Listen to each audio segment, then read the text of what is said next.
Bom dia, internautas do portal Click News.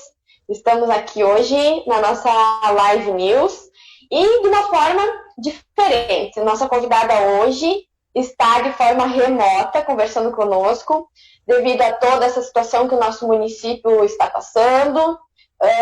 Nós entramos novamente em quarentena, estamos com o comércio fechado e nosso trabalho também ficou um pouco limitado. Então, hoje a nossa convidada é Ana Paula Pinheiro, ela que é graduada em Pedagogia, Educação Física e Ciências Biológicas. Ela também é especialista em Gestão e Coordenação Pedagógica, Educação Ambiental, Mídias na Educação e Atendimento Educacional especializado, além de ser mestre em Educação.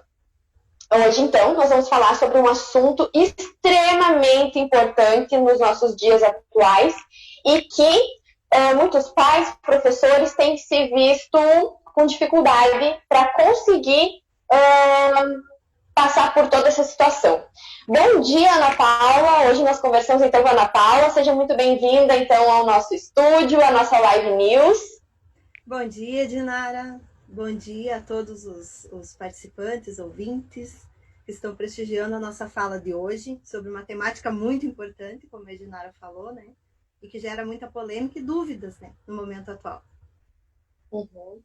Ana Paula, há quanto tempo você é professora? Eu terminei o curso normal, do qual eu tenho muito orgulho, no Instituto Estadual Ernesto Ferreira Maia, em 1998. Minha primeira nomeação foi em 2001 pelo município, pela rede municipal, na qual eu trabalhei concomitantemente com o Estado a partir de 2004. A partir de 2004, então, eu ingresso no Estado também, né? 2020. Mas cheguei a trabalhar com duas nomeações no município também, ao longo desse período, em concurso público.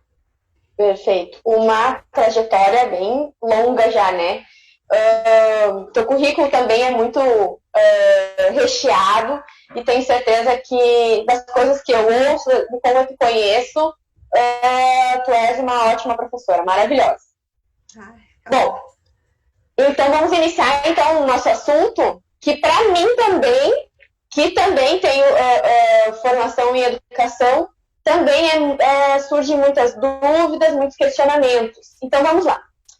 A pandemia de Covid-19 forçou muitas instituições educacionais, quase todas praticamente, em todo o mundo a utilizar repentinamente ferramentas tecnológicas disponíveis há muito tempo para criar conteúdo e experiência de aprendizado remoto para estudantes.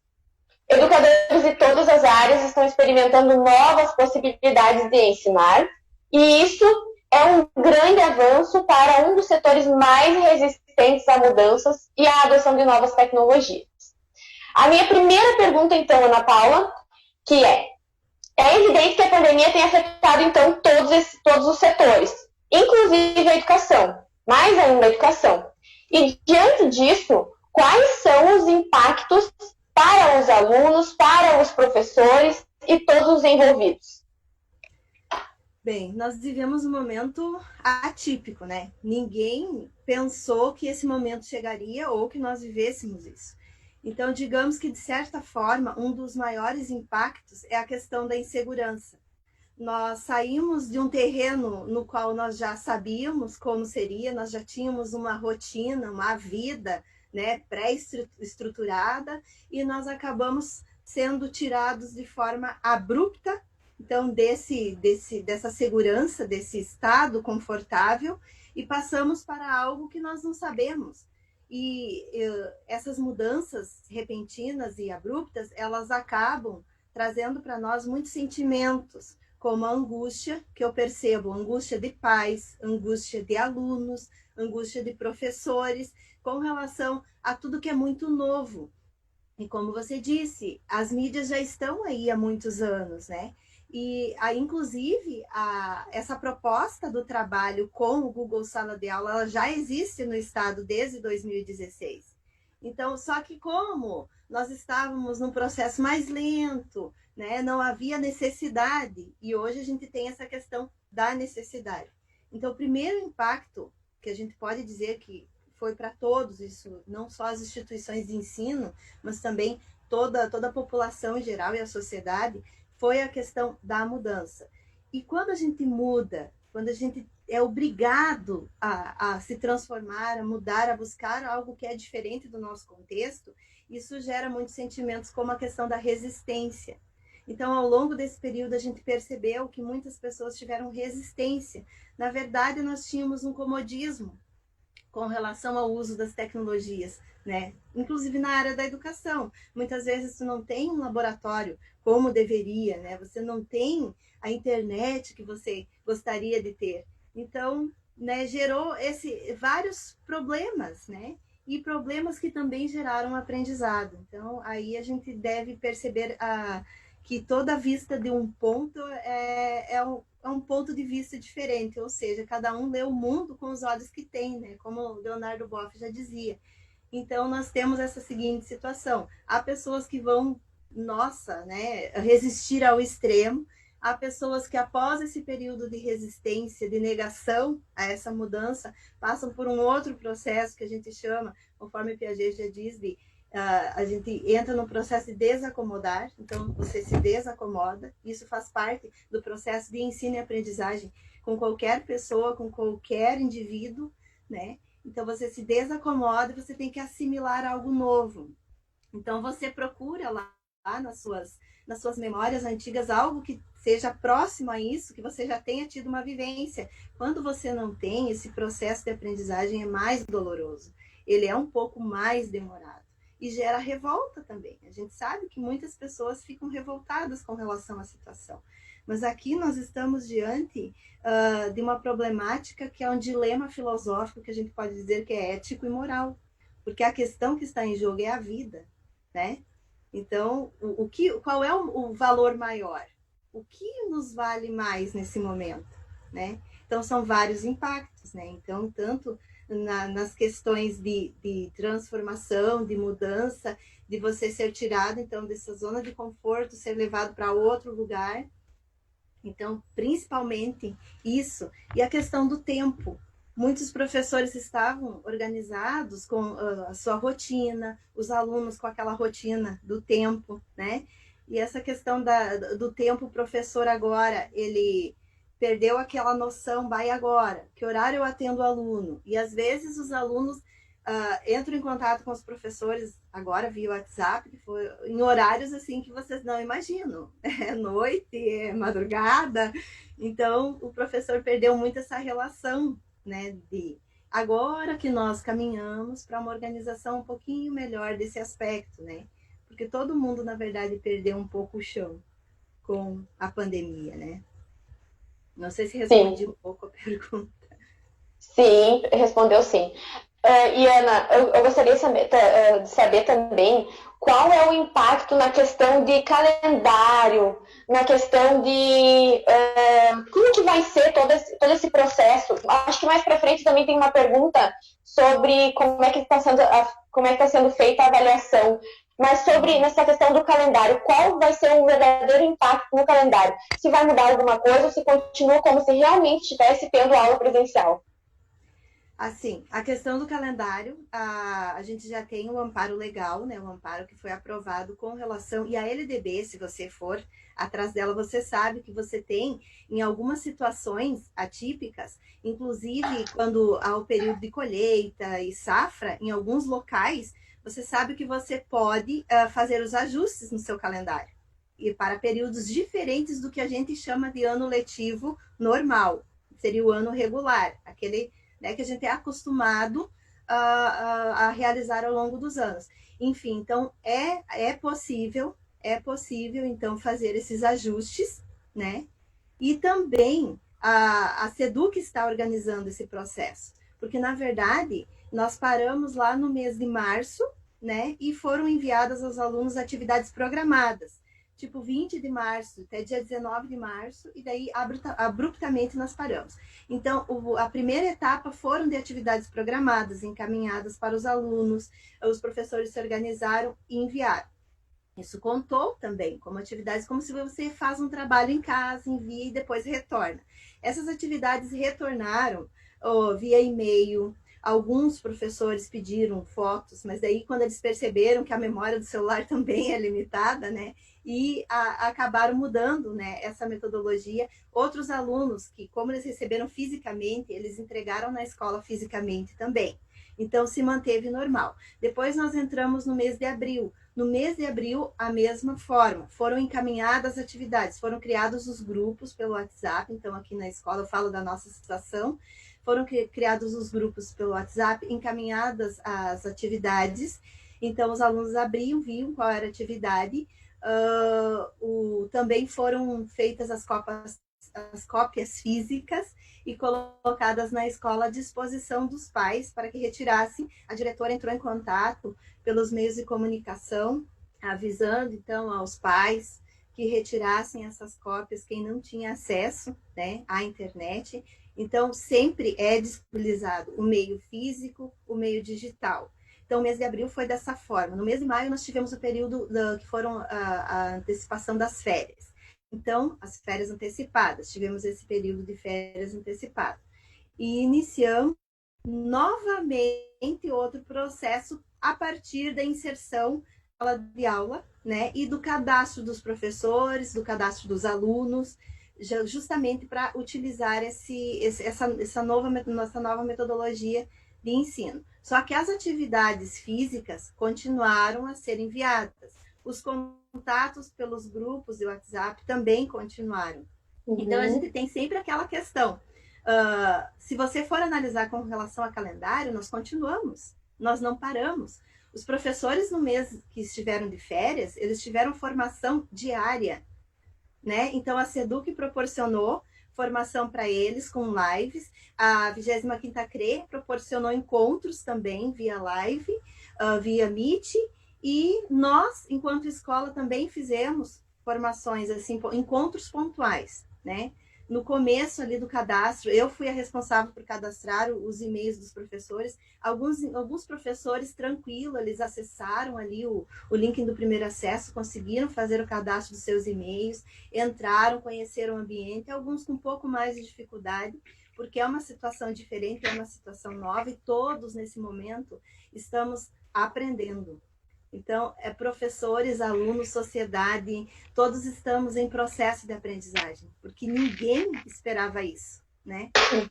Então, estamos nisso. O calendário, creio que será garantido, não com a possibilidade, de repente, de todos os dias letivos, mas com a inserção do ensino híbrido, a gente consiga, então, garantir o ano letivo dos alunos, que é um dos propósitos da escola, né, de todos, é não prejudicar. E com relação a essa questão de conteúdo, quantidade, talvez nesse momento nós nunca estivéssemos pensando que um dos maiores ensinamentos está na questão de nos colocarmos no lugar do outro. E esse é um dos valores que talvez a gente aprenda realmente vivendo uma situação como essa. Quando eu uso máscara, quando eu respeito os protocolos de segurança, eu não estou me cuidando, mas eu estou cuidando do outro, né?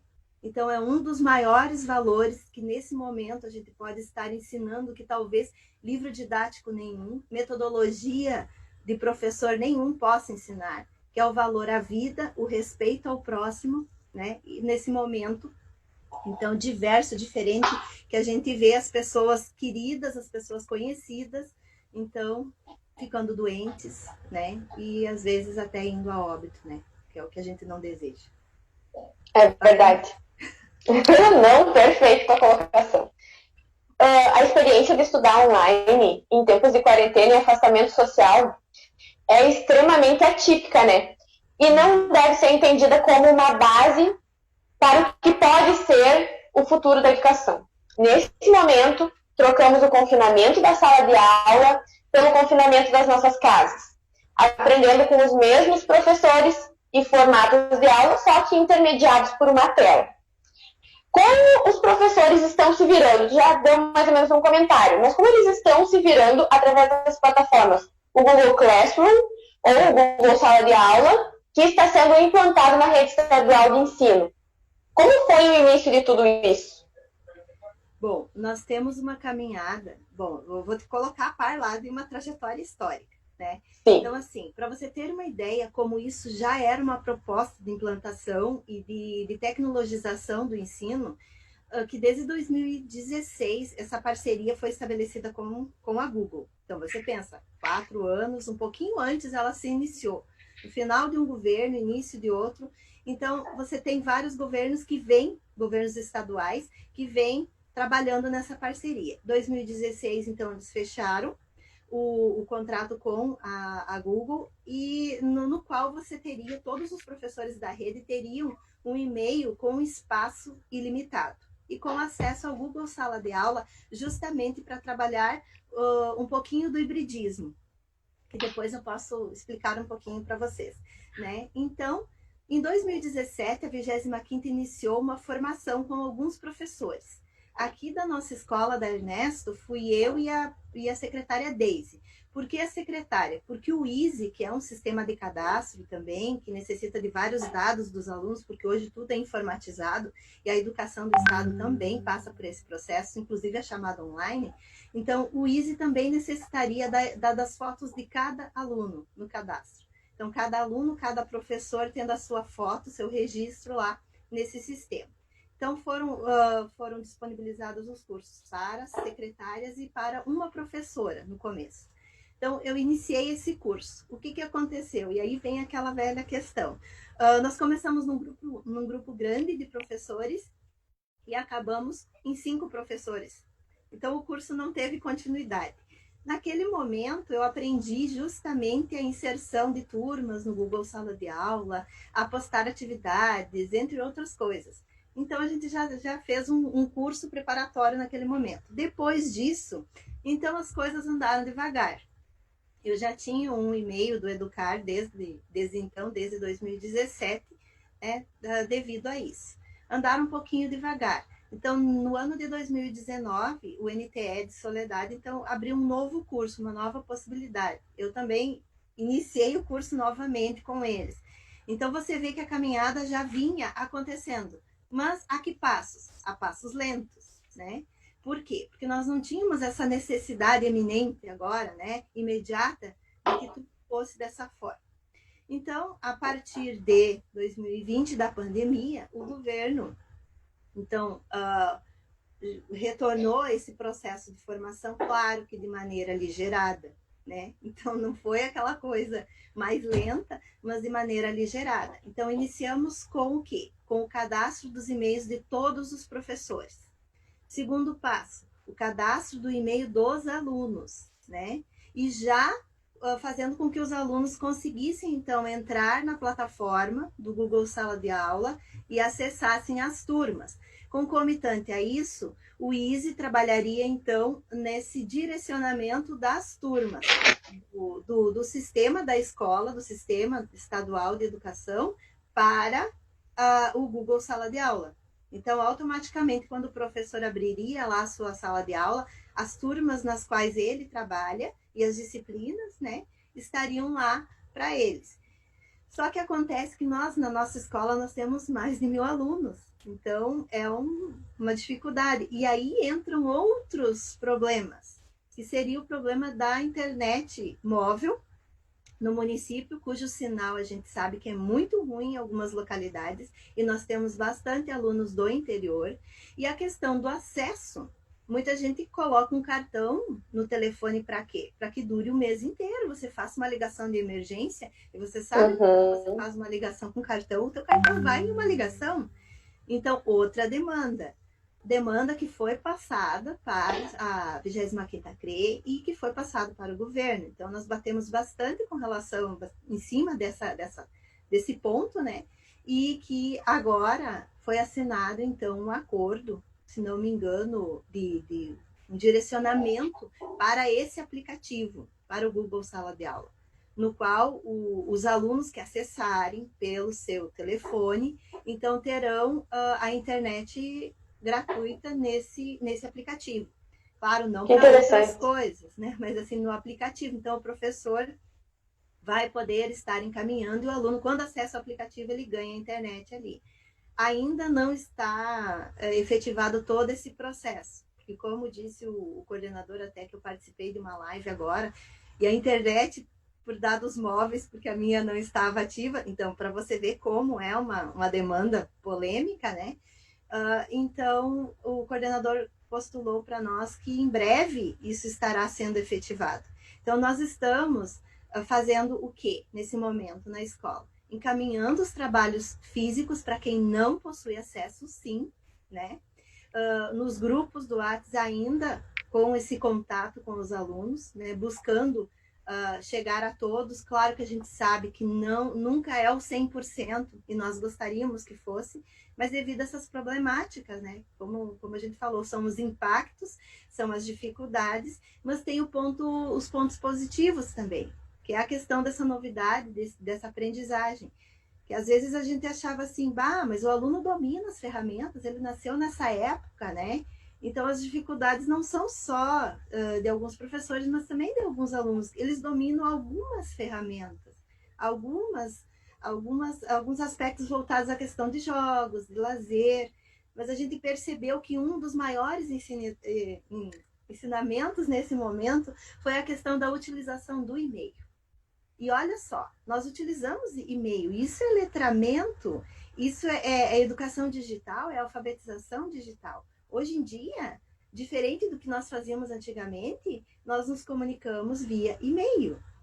Então, é um meio de comunicação que os alunos estão aprendendo a utilizar também. Então, olha, um aprendizado que é para a vida, que é atual e que muitos não sabiam, né? Então, não sei se eu respondi a pergunta mais. Perfeito. E olha que ainda... nós estamos fazendo formação, então, com os professores. Eu digo formação entre os pares. Um professor ajuda o outro na escola. Então, um professor que tem mais dificuldade ajuda o outro. Aí, na semana passada, nós realizamos formações com os professores por segmento, né? Então, os anos iniciais, os anos finais, o ensino médio, a EJA e o ensino médio curso normal. Trabalhando com os professores uma maneira deles acessarem com os alunos de forma síncrona, pelo Meet. Como a gente faz uso agora, nesse momento, pelo Zoom, o Meet é uma plataforma que está dentro do Google Sala de Aula, dentro do Gmail, na verdade, e é um aplicativo que já vem junto com esse pacote, que o professor pode gravar a sua aula, né? Gravar assim, conversando, fazer a gravação e depois disponibilizar no mural lá das atividades. O professor pode fazer encontros de forma síncrona, que daí já entra um pouquinho no hibridismo, de forma síncrona com seu aluno e explicar, né, os conteúdos, explicar atividades, tirar dúvidas, conversar com eles. Então, o nosso problema ainda é a internet e o acesso, porque a plataforma é muito boa. Sim. E ainda muitas pessoas acham que os professores estão nas férias, né? Não. Mas eles estão trabalhando duro, se reinventando e aprendendo muito, né? Bom, Ana, eu queria que tu falasse um pouco então sobre essa nova forma de ensino proposta como o ensino híbrido. Ok. Bom, então assim, já pensando no retorno, a proposta do ensino híbrido, ela também não é, digamos, de agora. Ela não é uma proposta repentina. Ela vem acontecendo em vários países, ela vem acontecendo no Brasil. No Brasil, a gente tem o José Morin e nós temos a Lilian Baxin, que são as pessoas referências, né? Inclusive publicando livros com relação ao ensino híbrido. O que seria a proposta do ensino híbrido? É justamente a mistura do que é online, ou seja, daquelas atividades assíncronas, que independem de tempo, que o professor ele envia lá no Google Sala de Aula e o aluno pode fazer sozinho. Por exemplo, o professor envia um texto, envia um questionário que o aluno possa fazer a leitura, interpretar e responder esse texto, encaminhar ali pelo Google Sala de Aula. E depois, mais tarde, o professor, de forma síncrona, então pelo Meet, entra em contato e eles debatem sobre esse texto. Então, o ensino híbrido é justamente essa mistura do online com o presencial. E o que se propõe agora com o retorno, porque, lógico, a gente não sabe ainda o tempo do retorno, porque a gente depende muito de como o processo desse vírus, dessa pandemia, ele vai transcorrer, né? Quantas pessoas, então, estão doentes ou estão sendo infectadas, depende da bandeira do estado. Então, seria a proposta que a escola já vem organizando com um protocolo já encaminhado, com toda a segurança possível para trabalhar com grupos em menor número de alunos. Seriam em torno de 5, 10 alunos, para um trabalho diferenciado, de forma que ele receba essa atividade assíncrona pelo ambiente, né? E que venha para a escola, em alguns momentos, ter a parte presencial, ou seja, a parte na qual o aluno não vai fazer aquela atividade lá novamente, mas sim para a construção, para a consolidação do conhecimento, via debate, via outra atividade pedagógica, né, que é planejada pelo professor para consolidar aquela aprendizagem dele, né? Então, claro, que quantidade de conteúdo até foi encaminhado pela SEDUC para a coordenadoria que nos passou uma matriz referencial do que realmente é o essencial esse ano. Porque da mesma forma que aqui no estado do Rio Grande do Sul, Fontoura Xavier, está tendo esse enxugamento de conteúdos, isso nós falamos de quantidade, não de qualidade nesse sentido, esse enxugamento na quantidade, em todo o mundo nós estamos vivenciando isso. Então, não é um fato que vai afetar Fontoura Xavier especificamente, mas é todo o mundo. É uma situação atípica, é um momento diferenciado de nós refletirmos, né, sobre esses aspectos também. Então, toda atividade que é encaminhada para o aluno, ela passa por um planejamento. Por quê? Porque no ensino híbrido, nunca, jamais se dispensa o professor.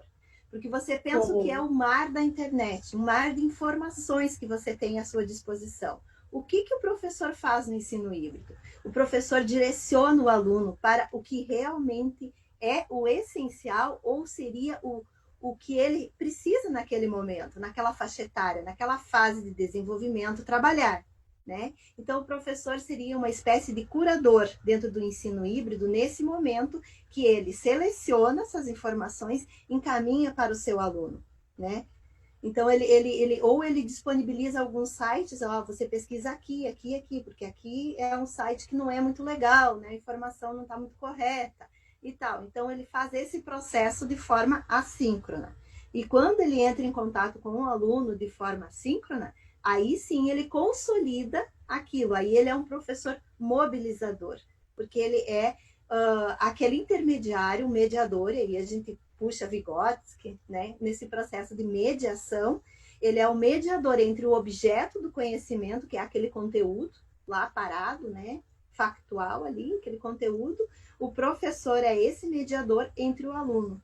Então, isso é processo de ensino e aprendizagem. E aí a gente puxa Piaget, porque nós, a todo momento e a toda a vida, durante toda a vida, estamos em processo de aprendizagem. Sempre que nos deparamos com uma situação nova, nós iniciamos um processo de desacomodar, assimilar e acomodar novamente, né? Então, aquela tríade ali também, da aprendizagem, né? De todo ser humano. Sim. As estratégias de ensino remoto, por mais importantes que sejam no atual contexto, têm limitações e não atendem todas as crianças e jovens brasileiros, né? E a gente falou aqui do papel do professor e de tudo que o professor tem passado para se reinventar. Mas nessa história toda, qual que é o papel dos pais que estão diretamente 24 horas por dia com esses alunos em casa? O papel dos pais, a gente vê muita questão dos pais, a dificuldade que eles estão tendo, né? É justamente direcionar o aluno a fazer essas atividades, né? A incentivar. E a gente vê pais chegando, Edinara, na escola com o telefone e pedindo para a gente ajudar ali a cadastrar o aluno, a ele acessar o Google Sala de Aula, sabe? A fazer as atividades. O pai vai ter aquele papel de incentivador, né? Desse processo, porque o pai não é o professor, né? Então, a gente tem que entender isso. O professor é aquele que está ali para fazer esse processo de ensino-aprendizagem. Mas a criança, a gente sabe bem, e o jovem também, que se não tiver uma pessoa, às vezes, que diga, ah, meu filho, mas não tem que fazer atividade, ah, mas qual é o teu prazo para você enviar essa atividade? A gente não tem que fazer isso, tal e tal. Aquela pessoa que fomenta, né? Que vai incentivando. Porque se deixar, às vezes, ou pela criança ou pelo jovem, ou ele deixa para a última hora, né, no prazo de entrega, ou realmente ele encontra aquela dificuldade e ele para ali. E às vezes o pai tem que questionar, mas meu filho tenta fazer, né? Tenta fazer do seu jeito. Porque a gente sabe que existem casos e casos. Existe aquele aluno que é dedicado e que caminha, às vezes, por conta própria. Eu acho que uma das coisas que está sendo desenvolvida nesse momento também é a questão da autonomia, né? Porque eles estão aprendendo também a se virar. E a questão do aluno que não gosta muito já de estudar um pouco, e ele tem que ser sempre empurrado. E ele tem que ser empurrado pelos pais. Então, eu acredito que nesse momento os pais são os incentivadores. Então, a gente sempre, como fez um trabalho em parceria no Instituto, pedindo ajuda dos pais, sempre nesse sentido, de incentivar o aluno. Meu filho, agora a gente tem que dar um jeito, então, de tentar fazer. Ah, mas eu não consigo. Não consegue, então a gente vai lá, pega a cópia física e faz as atividades igual, né? Então, o papel continua sendo esse. Claro que é diferente, né? O aluno tinha aquelas horas que ele vinha para a escola, então ficava ali com o professor, e agora nós temos a questão do isolamento, né? O aluno está em casa. Sim, Ana, e agora, como é que os professores, então, vão avaliar esses alunos? O que está contando aí? Se tem todo esse monitoramento de quem é dedicado, de quem não é dedicado, de quem realmente está aprendendo e quem não está aprendendo, como é que está sendo feito todo esse processo? Bom, então, com relação à avaliação, até o coordenador já falou conosco, né? Fez uma fala com relação a isso. Quando você entrega um trabalho, né, o professor olha, avalia o trabalho, e isso demanda bastante tempo, né? Eu recebo, por exemplo, dando o meu exemplo, os trabalhos por e-mail, então eu faço toda a leitura dos trabalhos dele, né? Como a gente está agindo nesse momento, antes de ter o Google Sala de Aula, eu cheguei a fazer vídeos e postar no YouTube, então, das explicações do que a gente via que ficava ali, né? Não, mas aqui a gente tem que fazer um reforço sobre isso, então a gente faz. Então, o professor avalia a entrega, o professor avalia as respostas, se o aluno respondeu, se foram condizentes, se o aluno fez. Então, é um processo mais de participação, de interesse, de realização da atividade, né? E agora, com a inserção do Google, o Sala de Aula, e com o Meet, então o professor vai poder ter contato com os alunos de forma síncrona, né? E esses alunos que estão sem acesso, é aí que a gente vai ter a perda desse processo, dessa atividade síncrona, né? Então, se o professor conseguir chegar a todos, é uma grande coisa. Mas caso não consiga, então os próprios alunos eles deverão entrar em contato com a escola, retirando seu material, pegando material físico, e quando nós voltarmos com o ensino híbrido de forma em grupos menores, então tirar todas as dúvidas, né? Fazer esse processo de momentos específicos que são para explicações, para a consolidação da aprendizagem deles também, tá? Então, é um momento difícil, né? Que às vezes a gente fica pensando. Então, como avaliar esse processo? Avaliar a participação, avaliar o interesse, avaliar a entrega das atividades. E nós fizemos assim, Edinara, até para você ter ideia. Nós fizemos a lista após o período. Então, a gente entrega a atividade, marca o período de entrega, corrige as atividades dos alunos que enviam. Uns enviam no prazo, outros enviam atrasado. É importante que nós consideramos que eles enviem essas atividades. A gente tem esses registros, a gente faz relatório para a SEDUC. Então, como eu te disse, os professores não pararam nunca nesse período. Férias? Que férias naquele período de maio? Eles tiveram formação diária, né? Aí continuam tendo formação diária agora nas primeiras semanas, agora até a semana passada as lives da SEDUC, e também a SEDUC está proporcionando pré-ENEM para os alunos do ensino médio na TV SEDUC. Mas é como eu te disse, tudo via internet. Né? Então, essas pessoas estão ainda esperando, que estão esperando a liberação da internet, né? Então, estão tendo sim, a gente não pode dizer que vai atingir 100% alguma perda com relação a isso, tá? E eu acredito que esse ano a gente não tem uma avaliação externa, como a gente sempre tinha, SAEB, Prova Brasil, né? Até porque é um ano atípico em todo mundo, é um ano atípico no Brasil, então eu creio que não, né? Mas a gente não pode afirmar assim com certeza. Mas a gente até vou pedir aqui, né, aproveitando o canal, que os alunos realizem as atividades, que entreguem as suas atividades, né, que façam esse processo, porque eles estão sendo avaliados, sim, também mediante isso, né? Tem centenas de perguntas e vários questionamentos ainda. Tem sobre a alfabetização, que a gente pretende fazer uma live só sobre a alfabetização, que esse é um momento também muito importante na etapa das crianças.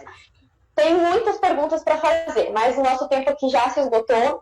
Mas eu quero aproveitar aqui, Ana, e parabenizar todos os professores, todos, vocês da rede estadual, da rede municipal, que têm se reinventado, que têm buscado cada dia mais se dedicar para que realmente esse ensino seja significativo para os alunos e que não fique essa lacuna de toda essa situação desse ano que agora praticamente não sabemos como que vai proceder os próximos meses.